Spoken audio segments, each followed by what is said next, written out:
নমস্কার সকলকে ওয়েলকাম আমার নতুন একটা ডেইলি ব্লগসে। তো তোমাদেরকে প্রথমেই জানাই যে এই ব্লগটা বলতে পারো আমার লাইফের one of the special blog. তো আমি জানি না এটাতে কার কী রিয়াকশান হবে বা কার কী মন্তব্য থাকবে, বাট এটা আমার জন্য, আমার এক বন্ধুর জন্য খুব খুব খুব স্পেশাল। মানে আমার ওই বন্ধু বা বান্ধবী যাই বলি না কেন, ওর তো সবথেকে বেশি স্পেশাল দিন আজকে, আর আমার জন্য অফকোর্স মানে one of the best day ছিল আজকে। ঠিক আছে, তো সকাল সকাল পৌঁছে গেছিলাম বাতকুলা স্টেশনে, আর বাতকুলা স্টেশন থেকে সকাল একদম 6:17 ট্রেন ধরে আমি যাচ্ছিলাম কল্যাণী। তো কল্যাণী যাওয়ার আগে দেখা হয়ে গেল আমার ওই বান্ধবীর পরিবারের মানুষদের সাথে, আর অভিও এই ট্রেনেই ফিরে যাচ্ছিল। তো আমাদের এরকম কোনো ঠিক থাকে না যে আমরা কখন ফিরবো, কোন ট্রেনে ফিরবো, আমরা আমাদের সুবিধে মতো ঠিক করে নিই। তো এই দিন আমাদের দুজনেরই আর কি যে কাজ ছিল তার জন্য এই টাইমটাই আমরা বেছে নিয়েছিলাম। সো এই দেখো, এরা হচ্ছে সঙ্গীতার বাড়ির লোকজন। আমার একদম পাশে রয়েছে সঙ্গীতার মা, আর একদম ওই কোণার দিকে দিদি রয়েছে। তো একটু বলি, মানে স্টোরিটা বলি আর কি। আমি আর সঙ্গীতা হচ্ছে একদম স্কুল লাইফ বলতে পারো, মানে আমাদের জীবনের প্রথম স্কুল আর কি, যেটা কেজি স্কুল, সেই স্কুল লাইফের বান্ধবী। ঠিক আছে, তো স্কুল লাইফে যে আমরা খুব বেশি বন্ধু ছিলাম বা আমাদের মধ্যে যে খুব বেশি বন্ধুত্ব ছিল তা কিন্তু নয়। ওই মোটামুটি ক্লাস 9 থেকে আমরা একসাথে একটা স্পেশাল ব্যাচে পড়তে শুরু করি, ম্যাথসের ব্যাচ ছিল। ঠিক আছে, আর সেখানে আমরা 3-4 জনই পড়তাম। তো সেইখান থেকে আমাদের বন্ধুত্ব কিন্তু একটু একটু করে গ্রো করে। দেন তারপর আমরা গোটা স্কুল লাইফটা একসাথেই ছিলাম, আর এদিকে কলেজে গিয়ে আবার সবাই আলাদা হয়ে যাই। সো আজকে কি বলবো, মানে আমার কাছে ভাষা নেই, শব্দ নেই। আমাদের প্রত্যেকটা মানুষের আর কি, ছেলে হোক বা মেয়ে হোক, আমাদের জীবনে তো একটা চরম একটা দিন আসে যেটা আমাদের কাছে একটা প্রচুর চেঞ্জ নিয়ে আসে, যেমন কি আমাদের বিয়ে। ঠিক আছে, আর বিয়ের পরে ডেফিনেটলি একদিন না একদিন আমাদের প্রত্যেককেই একটা নতুন প্রাণকে পৃথিবীতে আনতে হয়। এবার এটা আমি এখনও এক্সপিরিয়েন্স করিনি। সো আমার কাছে এটা কোয়াইট ইমোশনাল হলেও আমি হয়তো অতটা এক্সপিরিয়েন্স দিয়ে বলে বোঝাতে পারবো না। এটার হয়তো সত্যি কোনো ভাষা থাকে না, শব্দ থাকে না।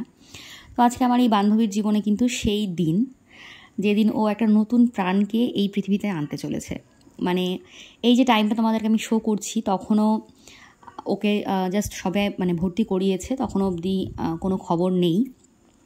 আর কল্যাণী হচ্ছে এমন একটা জায়গা যেখানে বলতে পারো আমার কি বলবো, পুরো অ্যাডাল্টহুডটাই এখানে কেটেছে। ঠিক আছে, আমার গ্র্যাজুয়েশন, আমার পোস্ট গ্র্যাজুয়েশন সবটাই এখানে।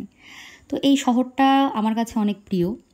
আমার অনেক স্মৃতি, অনেক সময়, অনেক ভালো খারাপ সব কিছু এই শহরে আছে। সেসব অন্য গল্প, সেসব আর এই ভিডিওতে না বলাটাই বেটার।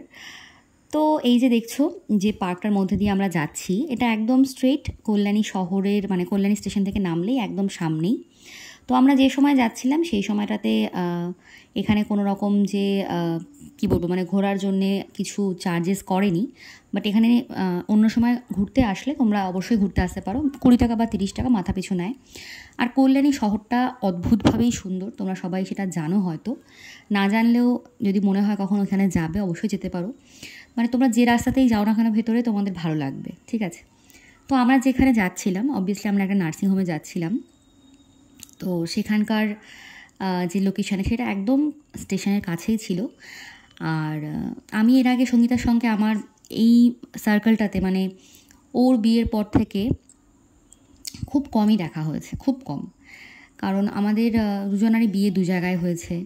এবার অনেকবার অনেক কিছুতেই আমাদের একসাথে নিমন্ত্রণ হয়েছে, কিন্তু কোনো না কোনোভাবে সেটা হয়নি, একসাথে দেখা আর হয়নি। তো আমার ভীষণ ইচ্ছে ছিল যে অ্যাটলিস্ট এই দিনটায় যেন আমি যেতে পারি ওর কাছে। আর ওই যে রাস্তাটা দেখালাম, ওইটা তোমাদেরকে আমি অটো রুট দেখালাম, ওখান দিয়ে আমাদের সব কলেজের বাস বলো, অটো বলো, এগুলো যায় আর কি। তো কল্যাণী আমার কাছে আর কি বলবো, আলাদাই একটা আবেগের জায়গা। অনেক কিছু এখানে আমার অনেক বন্ধু হয়েছে।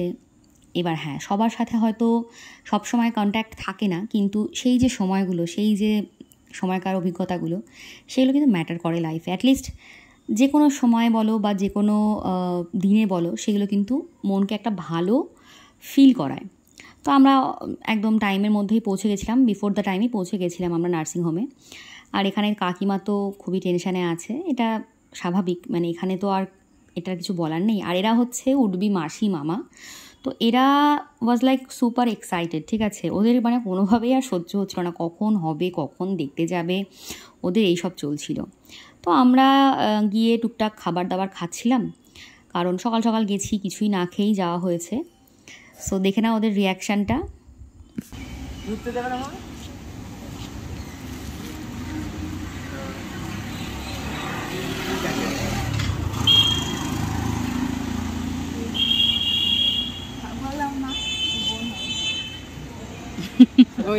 আমি একটু ভুল ইনফরমেশন দিয়েছি, একজন মামা আর একজন দিদি হচ্ছে আর কি। তো দিদি চেয়েছিল প্রথম থেকেই যে বোনই হোক, আর তাই হয়েছে।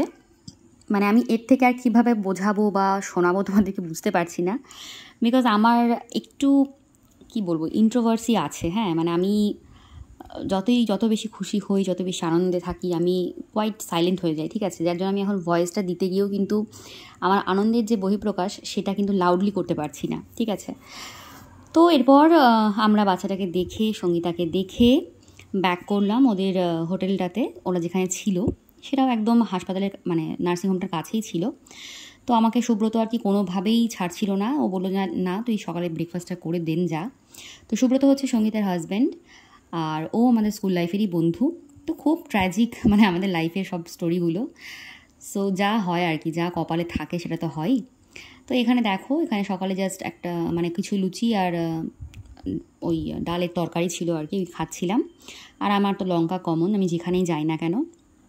তো একটা দারুণ দিন, দারুণ একটা সকাল, দারুণ খুশির একটা খবর নিয়ে আমি এই সময়টা পার করছিলাম। দেন আমি একাই ব্যাক করি, কারণ ওরা থেকে যাচ্ছিলো, ওদের ওই বিকেল হয়তো হবে ফিরতে, বা যাই হোক আমার টাইম যেহেতু হয়ে যাচ্ছিলো, সো আমি ব্যাক করছিলাম।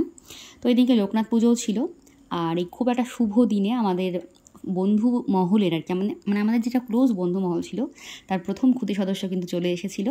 তো সবাই ওর জন্য প্রার্থনা করো, অনেক আশীর্বাদ করো। অবশ্যই পরবর্তীতে আমি ওকে দেখাবো, ও আর একটু বড়ো হোক। So till then, tata and take care.